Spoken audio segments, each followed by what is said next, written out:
Hello everyone, and welcome to episode number 12 of Analyzing Evil, featuring Anton Chigurh from No Country for Old Men. I think Anton is the most requested out of any character that's been suggested to me, and for good reason. Javier Bardem's performance in this role is top-notch, and No Country for Old Men is one of those films you come back to just to watch Anton in action.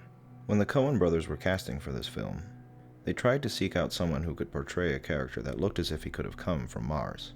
His ambiguous background and odd appearance give credit to this notion, and he's truly a one-of-a-kind character. Let's comb through everything we're given in the film and see what we can make of Anton.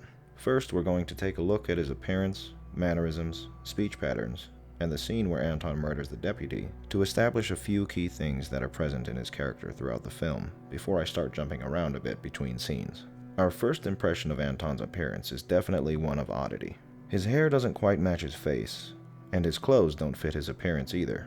He has a cold blank stare on his face more often than not, and shows only a few semblances of joy when speaking to other characters about grim subjects.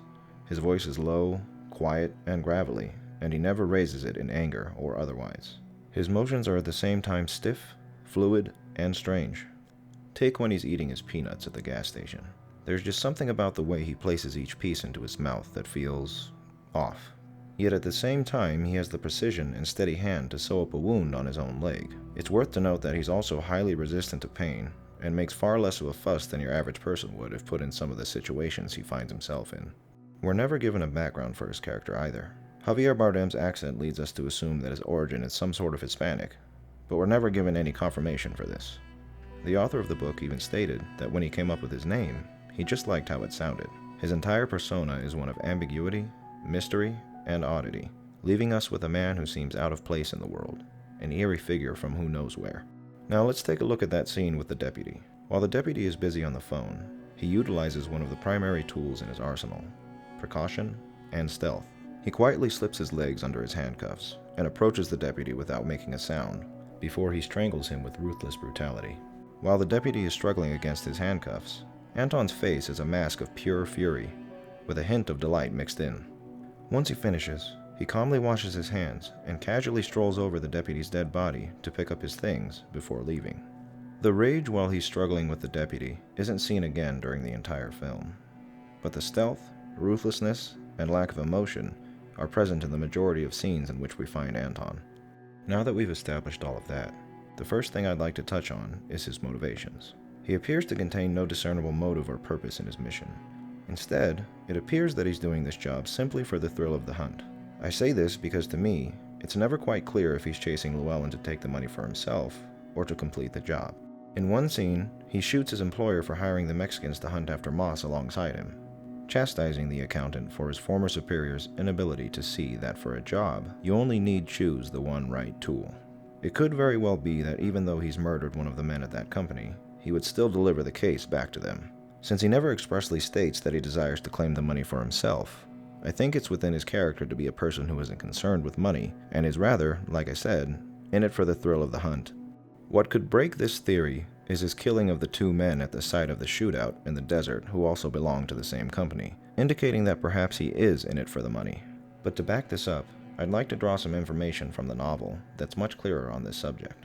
In the book, Anton ends up returning the money to his employer once he retrieves the briefcase. Here, he even tells him things will be run differently now. With this information, there are two reasons that would explain why Anton kills those first two men with the transponder. The first is that the head boss told him to do so.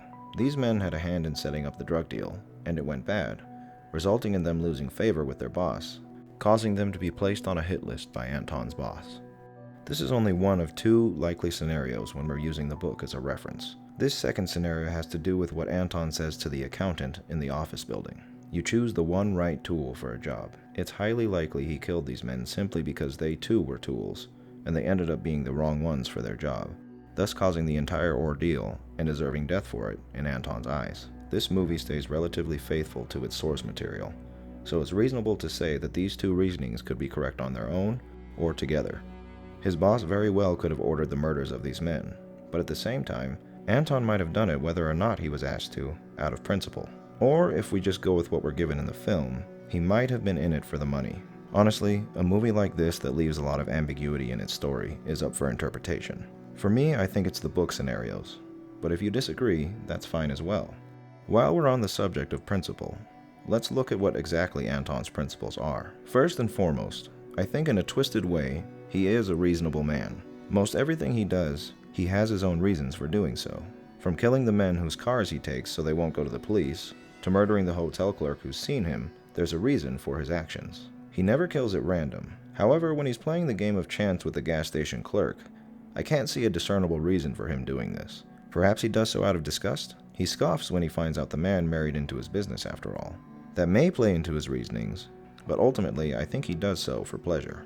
He's just playing a game with the man. He obviously didn't need to kill him, as he gave him the option of living. If it had been necessary, he would be dead. Instead, I believe this may be one of the ways Anton gets his kicks, and serves as one of the few things he does without an intended goal in mind. Though we do see him play with his food, so to speak, a number of times throughout the film, such as with Carson, Llewellyn, and Carla Jean.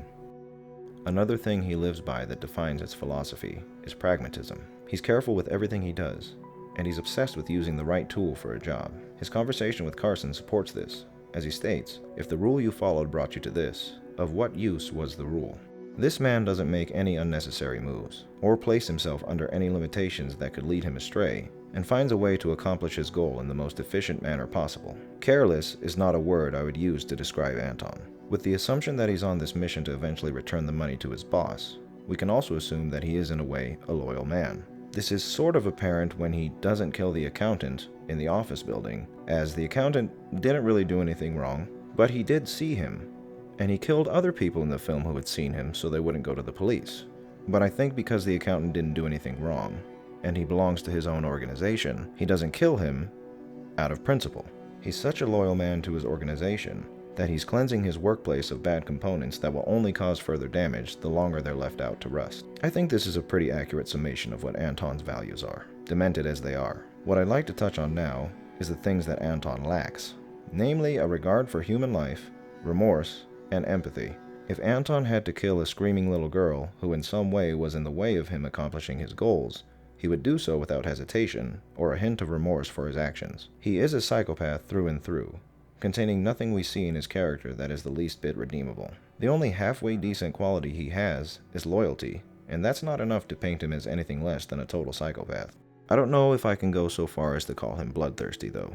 I believe he enjoys killing. I feel confident in saying that, but he never kills just to kill. There's always some twisted purpose associated with the murder he commits. I'll refer back to what I said earlier. I think he enjoys the thrill of the hunt more than the act of killing itself. So what do all of these things make Anton Chigurh? It makes him an otherworldly enigma, a monster of warped principle who hunts his target with ruthless, relentless determination, capable of killing anyone and anything in his path until he reaches his goal. His lack of compassion, remorse, or empathy leave us with a character who has but one redeemable quality among a sea of terror. For this reason, I believe Anton is more than deserving of being labeled evil, and a monster who has no regard for any life but his own. Thank you for tuning into this episode of Analyzing Evil, and I hope you've enjoyed this entry in the series. What do you think of Anton? Is there anything I missed? Let me know in the comments down below.